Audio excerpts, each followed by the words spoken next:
మన తెలంగాణలో మొట్టమొదటి ఫ్యాక్టరీ అవుట్లెట్ మన ముకుంద జ్యువెలర్స్ లో లైట్ వెయిట్ ఆభరణాలు కలెక్షన్స్ ఎన్నెన్నో అన్ని జ్యువెలరీస్ పై VA కేవలం 2 to 12% మాత్రమే. విచ్చేయండి ముకుంద జ్యువెలర్స్.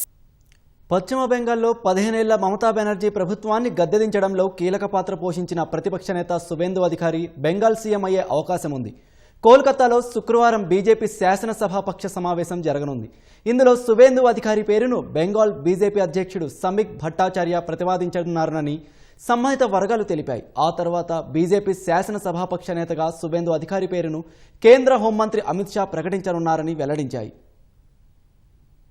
పశ్చిమ బెంగాల్ తదుపరి ముఖ్యమంత్రిగా బీజేపీ నేత సువేందు అధికారి బాధ్యతలు చేపట్టే అవకాశం ఉందని సంబంధిత వర్గాల ద్వారా తెలుస్తోంది. తన మాజీ గురువు మమతా బెనర్జీ స్థానంలో ఆయన ముఖ్యమంత్రి పీఠాన్ని అధిరోహించనున్నారని సమాచారం. బెంగాల్లో గత అసెంబ్లీ ఎన్నికల్లో నందిగ్రామ్లో మమతా బెనర్జీని ఓడించిన సువేందు అధికారి ఈసారి అంతకంటే ఎక్కువ మెజార్టీతో భవానీపూర్లోనూ ఓడించారు. బెంగాల్లో బీజేపీకి 207 సీట్లు రావడంలో కీలక పాత్ర పోషించారు. ఈ నేపథ్యంలో సువేందు అధికారికి సీఎంగా బాధ్యతలు ఇవ్వాలనే డిమాండ్ పార్టీ వర్గాల్లో వినిపిస్తోంది. ప్రభుత్వ ఏర్పాటుపై చర్చించేందుకు శుక్రవారం కోల్కతాలో బీజేపీ శాసనసభాపక్ష సమావేశం జరగనుంది. ఈ సమావేశంలో బీజేపీ శాసనసభాపక్ష నేతగా సువేందు అధికారి లాంఛనంగా ఎన్నిక కానున్నారని సమాచారం. బెంగాల్ బీజేపీ అధ్యక్షుడు సమీక్ భట్టాచార్య సువేందు పేరును ప్రతిపాదిస్తారని తెలుస్తోంది. ఆ తరువాత శాసనసభాపక్ష నేతగా సువేందు అధికారి పేరును కేంద్ర హోంమంత్రి అమిత్ షా అధికారికంగా ప్రకటిస్తారని పార్టీ వర్గాలు తెలిపాయి.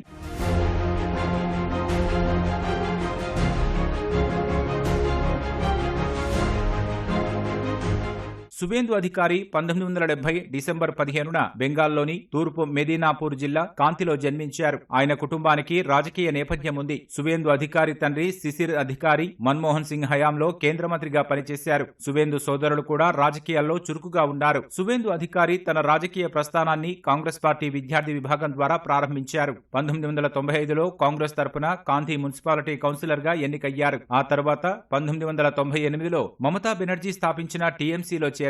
2006లో తొలిసారి కాంతి దక్షిణ్ నుంచి ఎమ్మెల్యేగా గెలిచారు. అంతకుముందు 2004లో తమలుక్ నియోజకవర్గం నుంచి ఎంపీగా పోటీ చేసి ఓడిపోయారు. అయితే 2009, 2014 లోక్సభ ఎన్నికల్లో అదే తమలుక్ స్థానం నుంచే ఎంపీగా గెలుపొందారు. సువేందు అధికారి రాజకీయ జీవితంలో నందిగ్రామ్ ఉద్యమం కీలక పాత్ర పోషించింది. 2007లో నందిగ్రామ్లో వేలాది ఎకరాల్లో సెజ్ ఏర్పాటుకు వ్యతిరేకంగా జరిగిన పోరాటానికి ఆయన నాయకత్వం వహించారు. రైతుల భూములు కాపాడడానికి మమతా బెనర్జీతో కలిసి పోరాడారు. దీదీ నేతృత్వంలో బెంగాల్లో తృణమూల్ కాంగ్రెస్ ను బలోపేతం చేయడంలో సఫలీకృతమయ్యారు. నందిగ్రామ్తో పాటు సింగూరు ఉద్యమాలు వామపక్ష ప్రభుత్వాన్ని బలహీనపరిచి 2011లో టీఎంసీ అధికారంలోకి రావడానికి సహకరించాయి. మమతా బెనర్జీ ప్రభుత్వంలో రవాణా, నీటిపారుదల, పర్యావరణ శాఖల మంత్రిగా సువేందు బాధ్యతలు నిర్వర్తించారు. మమతా బెనర్జీ ప్రధాన అనుచరుడిగా పార్టీలో రెండో శక్తివంతమైన నేతగా ఎదిగారు.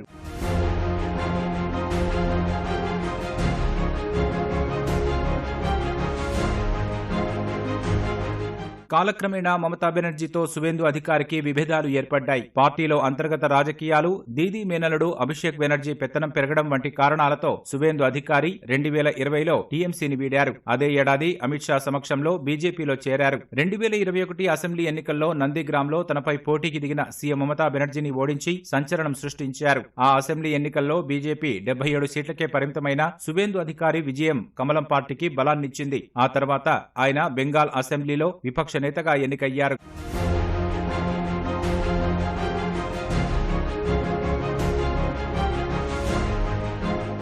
ఈ ఏడాది జరిగిన బెంగాల్ అసెంబ్లీ ఎన్నికల్లో కూడా నందిగ్రామ్తో పాటు మమత బరిలో దిగిన భవానీపూర్ నుంచి కూడా సువేందు అధికారి పోటీ చేశారు. 2 చోట్ల గెలుపొందారు. తృణమూల్ బలాలు, బలహీనతలు తెలిసిన సువేందు అధికారి బీజేపీని ప్రజల్లోకి తీసుకెళ్లడంలో విజయం సాధించారు. తూర్పు మేదినీపూర్, నందిగ్రామ్లలో సువేందు కుటుంబానికి బలమైన పట్టు ఉంది. మమతా బెనర్జీ తరహాలోనే ఆయన తన పోరాట పంతా కొనసాగించారు. చొరబాట్లను వ్యతిరేకిస్తూ ఈ విషయంలో టీఎంసీ ప్రభుత్వ వైఖరిని అనేక సందర్భాల్లో ఎండగట్టారు. సీఎం రేసులో ఇంతకు ముందు దిలీప్ ఘోష్, సమీక్ భట్టాచార్య, రూపా గంగూలీ సహా కొన్ని పేర్లు వినిపించిన సువేందు అధికారి వైపే బీజేపీ అధిష్టానం మొగ్గు చూపినట్లు తెలుస్తోంది.